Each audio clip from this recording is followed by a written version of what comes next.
Hey everybody, welcome to my video.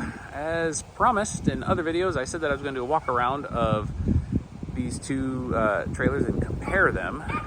So you've got a 1984 U-Haul trailer right in front of you, and then the silver one kind of up in the air is a 1994 U-Haul trailer. So I'm just going to kind of do a quick, both of them have been restored by me, and just do a quick little walk around video to kind of show the differences between the trailers. So as you can see, the biggest blaring difference is this one's orange and black. This 84 was painted and stripped down, sandblasted and repainted its original color of U-Haul orange. They do have a patented color, and the tongue was painted black. The other one is silver, galvanized. That one was actually originally, when I got it, was black tongue with orange body, and then ultimately powder coated. This is a regular alkyd based paint. This one we stripped down and I replaced a bunch of metal because the powder coating caused a lot of rust and damage. So there's a lot of new steel on this one. And then we took it apart and I took it down to have it all galvanized to meet, I didn't feel like painting it again. And I was actually going to use this one. This one's more of a I use it, but it's more of a novelty type trailer. All right, kind of starting in the front. Both of these are surge brake units. They both have four-wheel disc or four-wheel drum brakes. The surge brake is up here. This is the modern surge. And over on this one, same thing, modern surge. This one was originally four-wheel disc brakes, but then ultimately U-Haul converted it to four-wheel drum brakes. This trailer has a 12 by 2 inch drum brake, actually a drum you can pretty much find on older Chevy half-ton trucks. This, but the hubs are different, but the drums and the shoes are the same. This one has a 10 inch, and it's actually 2 1/4 inches wide, so a little wider pad, but a little smaller diameter. And while we're here, let's take a look at the tires. So the wheels on this one are 14 inch. They U-Haul came out with these actually came out with Goodyear Radial 8-ply 205/75 14s.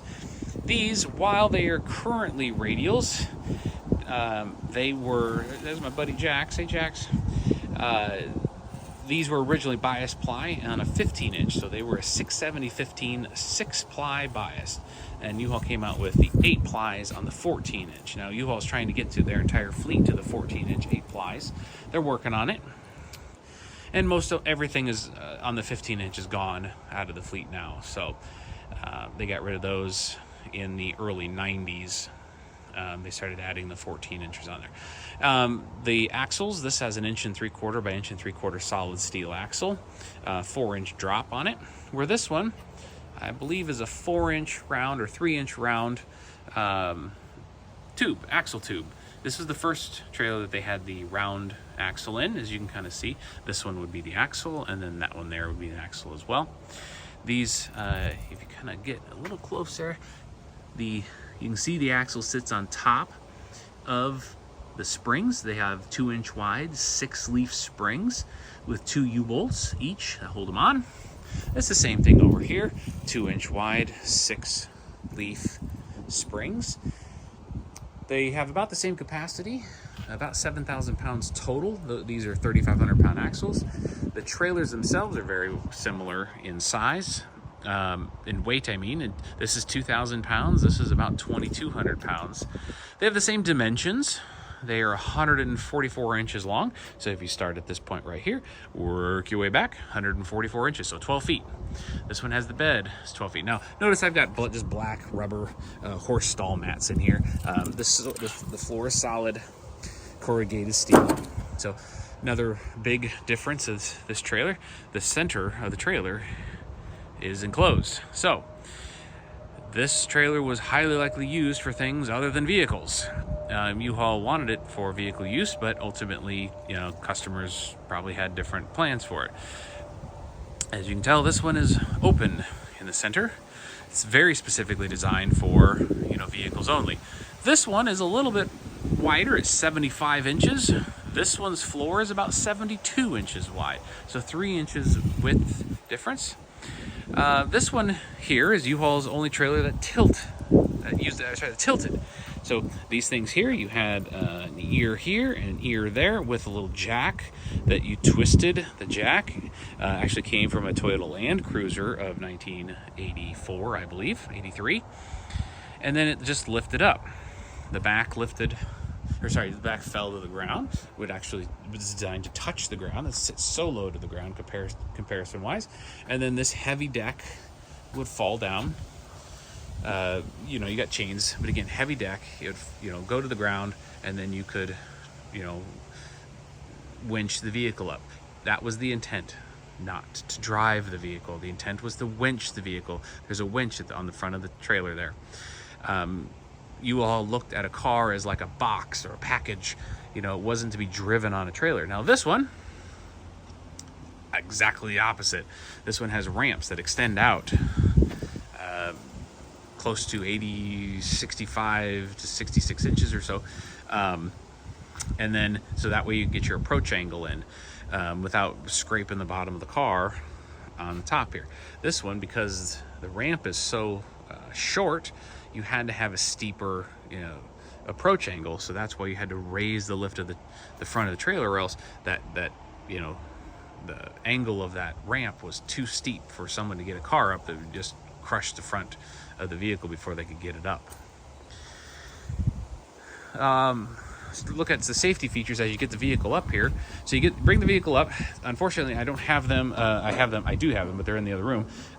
This is for holding on nylon straps that would go up and over the tire, and then you would ratchet that on around the tire. You've got a chain in the front. You also have a chain in the back. You would put those up and around the frame back to themselves, so that if for some reason you ever got an accident, you rolled this thing, the car would stay directly attached to the trailer. This one didn't have that so much. Didn't have any chains in the back, and in the front, this piece here all folds down, and then I did not replace them when I did the restoration, but there would have been a strap there, and one there, and there would have been a chain around it, and you would have hooked that chain up to the vehicle, and then you would have cinched it down, and then it would have clicked in place. When I had to replace this whole piece across the front with new steel, and I wasn't going to use it as a car trailer, so I didn't put those ratchet strap things back in place. And those were chains. Those were not nylon as these are over here. Let's take a look at the tongues. As you tell, very angular over here. You got a 4x4 inch solid. It's not solid, I guess, but 4 inch by 4 inch, heavy walled. I believe it's 1/4 inch or 3/16 heavy walled, steel center beam with 4 inch C channels that go from here, and they go all the way to this technically the second major 4x4 beam underneath, and you have a big 4 inch center channel there, C channel there. You got a 3 inch C channel back here. You got another 3 inch, and then another 3 inch C channel. So 3 more C channels. So the tongue up here, modular to replace. I can replace the right hand piece, I can replace the left hand piece, or I can replace the center piece. Now over on this one, it is all one piece. Very curved, they would take this big, 4 inch C channel, and they would basically just press it into shape, heat it up and press it, and then, it goes back to, kind of just in front of the tire, kind of right in here is where it, ends up. And that's the pivot point for the trailer as well.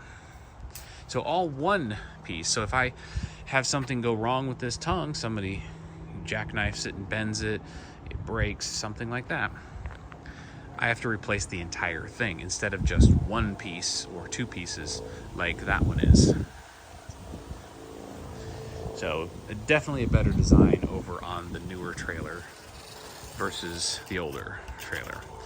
Dimensions wise, again, 12 foot long, 144 inches from front to back. This one is 72 inches across. Again, 144 inches as well from this point here all the way back, with 75 inches. The new trailers like this are 78 inches, so they actually have 3 more inches on them. Jack, you can tell this one here is a, if I can get it to focus there we go. Got a multi-point jack, which helps lift the trailer tongue straight up off the trailer. This one never had one, didn't come with one. The one you see there, that actually was added after the fact. It was there when I got the trailer. I liked it, so I kept it. This one, you definitely would have had to eat your Wheaties in order to lift that tongue. That tongue is heavy. I mean, you figure, the tongue is about 9 feet long, and then you still have a couple more feet before you get to the first axle. So you got 11 feet of pivot there that you have to lift all that steel to put on a ball. So there's a lot of tongue weight on that one. There's a good amount of tongue weight on this one too, but that jack really helps out lifting that tongue weight. Also, fenders. This fender, notice that this here's got a little strap. Actually, goes up here, folds down, and voila, you can drop that fender down. This trailer is designed to drive on. This trailer was designed to winch on. That's a 4,000-pound Fulton winch. When a car came up and somebody attempted to drive on it, you can't open the car door. So people would have to roll the window down in order to get out and leave that window down for a long trip. This one, you designed to get out of the car. You've got a little step right here. And then you could jump over the rest of the fender to the ground. And then you could keep the window closed. Close your car door, lock it up, be secure. Again, most people didn't understand that when they were renting this trailer, that you had to winch it on. It probably, was in the instruction manual, but you know how people read the instruction manuals. So there were a lot of property issues, property claim issues, because they just left the window down. All right. And then you can tell this trailer, rear deck, with the chain, you can actually leave it at, kind of almost any angle. So it did fit a variety of vehicles. This trailer was produced 1983, 1984, and then stopped. The next trailer that came out that was the next generation was 1988. It was much like this one, except 72 inches wide. It was the drive-on version with no center. Was not like this one with a center in it. It had rounded fenders, had drum brakes, had a surge brake, had the angular tongue, and it was actually a very good, useful trailer. But vehicles started getting wider and wider, and it, fit less and less vehicles. So then they went to the 75, and then finally to the, 78 inch. So, all right, well, there's the walk around for these two trailers. Again, 1984, 1994, so 10 years of difference. U-Haul did sell these. I have not U-Haul property tags welded on them. I also have the titles that are branded as U-Haul. So both of them were restored by me just out of fun. I enjoy their equipment. If you have any comments, just leave them in the comment section. If you have any questions, I'll make sure to answer them. All right.